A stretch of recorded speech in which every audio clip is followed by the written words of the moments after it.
On August 3rd, 2023, Destiny 2's developer Bungie released their latest State of the Game article written by the game's director Joe Blackburn. State of the Game articles are published annually to give players insight into the development of the game and update them about future plans for the Destiny franchise. Within the article, it was confirmed that Gambit would receive a couple of updates in the next year, but that it would be deprioritized by Bungie and put on life support afterwards. Two maps that were removed from the game in 2020 will return to Gambit next year, and two enemy factions will be added to give the game mode a little more variety. In the year leading up to this article, Gambit was rarely mentioned in marketing and weekly developer updates, so much so that Bungie's lack of acknowledgement became a minor meme within the community. Players repeatedly asked, "Where's Gambit? When will Gambit receive new updates? When will Bungie finally acknowledge Gambit?" Today I want to tell you a story about Gambit, Destiny 2, and why it's hard to make a PVEVP game mode. From the beginning, Destiny has primarily been a player versus environment or PvE shooter. The majority of the game's content consists of cooperative team-based activities where the goal is to defeat computer-controlled enemies. To simplify things, I'll refer to this form of content as PvE going forward. However, Destiny has always also featured a second game type called the Crucible, featuring player versus player combat. There has always been a tension between PvE and PvP because all the weapons and abilities used in both modes are the same, so it's difficult for developers to balance the sandbox around co-op PvE play while also maintaining competitive PvP matches. There have always been arguments within the Destiny community about the sandboxes for the two halves of the game, and whether certain weapons or abilities should be nerfed because they're too strong in PvP, which makes them less fun to use in PvE or vice versa. All things considered, Bungie does a decent job balancing the two sandboxes to make them fun for most players. However, it's gonna be impossible to make everybody happy. With the launch of Destiny 2's Forsaken expansion in 2018, a new third core game mode was released called Gambit. Gambit is a combination of both PvE and PvP elements into a single hybrid PVEVP activity. Gambit's core gameplay loop is as follows. Two teams of 4 try to kill computer-controlled enemies in two separate instances of the same combat arena. Each enemy that's killed drops a currency called motes that can be picked up by the player. Motes can be deposited in the bank at the center of the arena to send blockers to the enemy arena. Blockers disable the enemy bank until they're killed, and if not addressed quickly, can cause the enemy team's motes to slowly drain from the bank. The more motes you deposit at a given time, the stronger the blocker is that the enemy team needs to deal with. Periodically throughout the game, a portal will open in the center of the arena that allows one player to invade the enemy side. While invading, they have 30 seconds to kill as many enemy players as they can, stealing their motes in the process. If a player dies, they lose the motes they had on their character. Once 100 motes have been banked by a team, they summon a Taken Primeval, a boss with 3 immunity phases that can become damageable by defeating 2 Taken wizards called Envoys. The team that defeats their Primeval first wins the match. However, if a player invades the enemy side while their Primeval is active and scores kills, the enemy team's Primeval will regain health upon each death. This makes invading very high stakes and very important to a win in the mode. It might be an unpopular opinion, but I actually like Gambit and enjoy engaging with the mode. The vendor and announcer of the mode, the Drifter, is an incredibly interesting and charismatic character. The English voice actor Todd Haberkorn does a fantastic job making the character feel likable but mysterious. The Drifter is the cliche of a morally gray rogue with a heart of gold.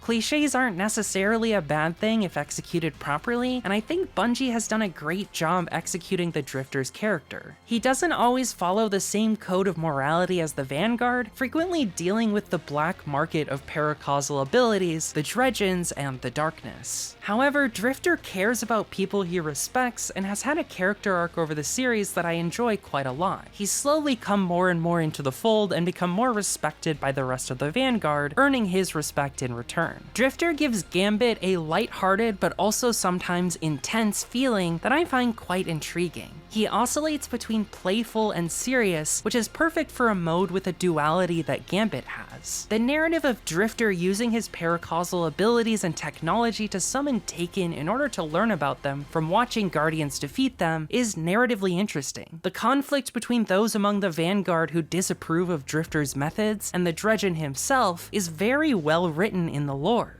The choice of Taken as blockers and primevals is genuinely inspired because they have abilities perfectly suited to blocking an enemy bank, like goblins making nearby enemies immune, vandals creating a darkness version of Ward of Dawn, and knights breathing fire everywhere. I would play Gambit a lot more if it received substantial updates and balance shifts, but Bungie hasn't done much with the mode since its initial release in Forsaken. The most substantial changes came in 2022 with Beyond Light, when 2 maps were removed via sunsetting, and in 2022 when the mode was overhauled and simplified for Witch Queen. According to Bungie, neither of these updates moved the needle on player engagement with the mode, and because player engagement was already low to begin with, Bungie doesn't commit resources to updating Gambit. Over the last 5 years, this has created a positive feedback loop where Bungie sees not many Guardians playing Gambit, so they don't prioritize updating the mode, which causes player engagement to decline as those who still enjoy the mode become bored due to the stagnant meta and lack of updates, which causes Bungie to continue to ignore Gambit. This vicious cycle has essentially killed all momentum and promise Gambit had when it was released 5 years ago. It's hard for me to blame Bungie for the situation because they have to make money and pay their employees and operating costs, so it's difficult to justify dumping money into updating a game mode that a very small portion of the player base enjoys. Game development is hard, especially when you don't see people appreciating the work you put into something you cared about. I've seen a very similar situation occur with PVEVP modes in other first-person shooter franchises, which leads me to believe that creating a popular PVEVP mode is very difficult. The closest example to Gambit that I can think of is a game mode from Call of Duty Black Ops 2 Zombies called Grief. It's an 8-player mode where 2 teams of 4 try to grief each other as they fight waves of zombies. Instead of trying to complete a goal faster, the objective is to outlast the enemy team. The game ends when a single team is able to survive to the end of a round after killing the entire enemy team. This is another mode I enjoyed but received very few updates, only ever seeing a total of 4 maps in Black Ops 2. The mode never returned in future Call of Duty Zombies titles, presumably due to a lack of engagement from the player base. Black Ops 2 is a 10-year-old game at this point, but I remember it being difficult to find 8 players to play a match of Grief within the first year of release, let alone 10 years later. Creating a fun PvEVP experience is difficult because balancing 2 different types of combat is a game design challenge. Many players might not like needing to split their attention between defeating computer-controlled and player-controlled enemies, and it's hard to strike a fair balance between the two. If the meta is too focused on PvP combat, the main strategy will be to ignore the PvE elements in favor of PvP. However, if the meta is too focused on PvE, nobody will engage with the PvP elements of the mode, and you'll just have a competitive PvE mode. I think the delicate balance between the 2 types of combat is fascinating and fun, but I haven't seen it done quite right. Grief leaned far too heavily into the PvE aspects, leading PvP to be more of an afterthought, while Gambit arguably is one based off of who gets better and more consistent invades, making the PvE aspect sometimes feel a bit redundant.